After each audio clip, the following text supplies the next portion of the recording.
Turning the table, Stephen K. Bannon, who's on row 1 hour right after me on War Room, just subpoenaed all the clowns on the J6th Committee, including Nancy Pelosi, Liz Cheney, Fat Benny Thompson, and the whole bunch of them.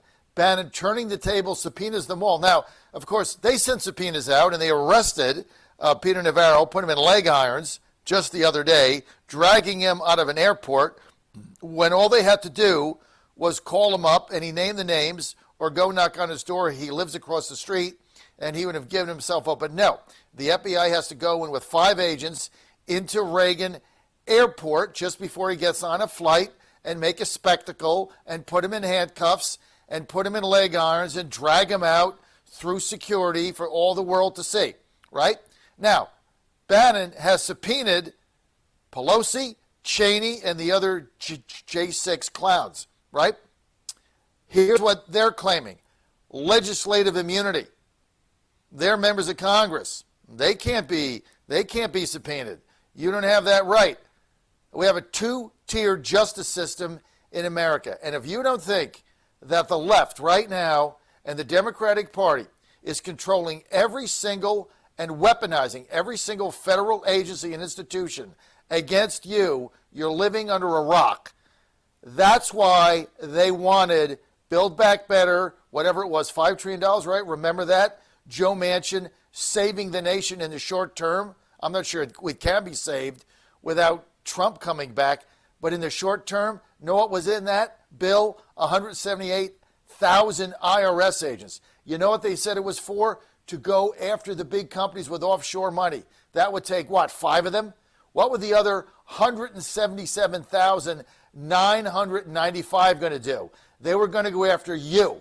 Anybody watching this show, anybody with a social media pro-Trump post, anybody that in the world, in the United States, that showed any pro-Trump inklings, any Republican, they were going to audit you and shut you down into oblivion, right? That's why they wanted 178,000 agents.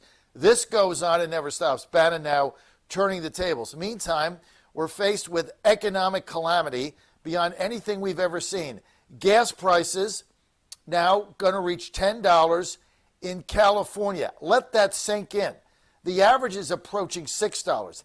$10 on the West Coast. They've already programmed the gas tanks for that. We're going to be facing shortages of food, gas rationing, electric rationing. Coming down the pike, you've got a stock market crash coming. That nice 401k you've got, that you've built up, your IRA, your pension plan, it's going to get wiped out. This is Buyins America. They don't want you to have any money. They want you dependent on the government. So when the whole thing crashes, you're there in line. You're either going to get the blue box of food or the red box. If you voted for Biden, you're going to get the meat. If you voted for Trump, you're getting rats on its stick.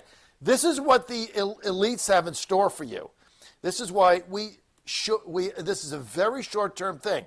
Time is running out. We don't have a lot of time. That's why you got to win 60 to 80 seats. These clowns that get on TV, these Republican rhino weasels and talk about winning 19 or 20 seats ought to be tarred and feathered and ran out. What is coming down the pike for us is incredible if you really think about it. We have a $30 trillion debt.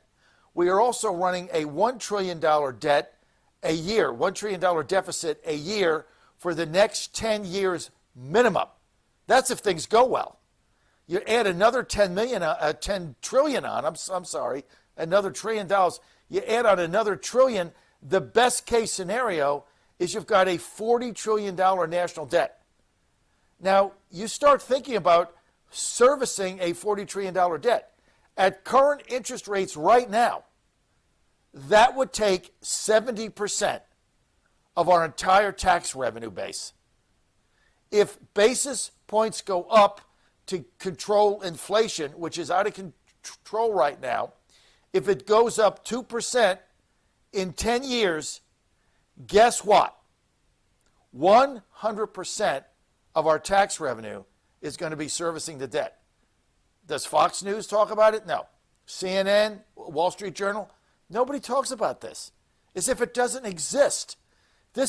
We're 10 years away from not having a country. Meantime, open borders never stops, right? Now we got another caravan coming in, thousands and thousands of foreigners waiting to get in. It's building now in southern Mexico. They're coming. Biden's objective, let them in, put them in the swing areas so they can win votes and get more power. This is happening today. I wish I could give you some good news.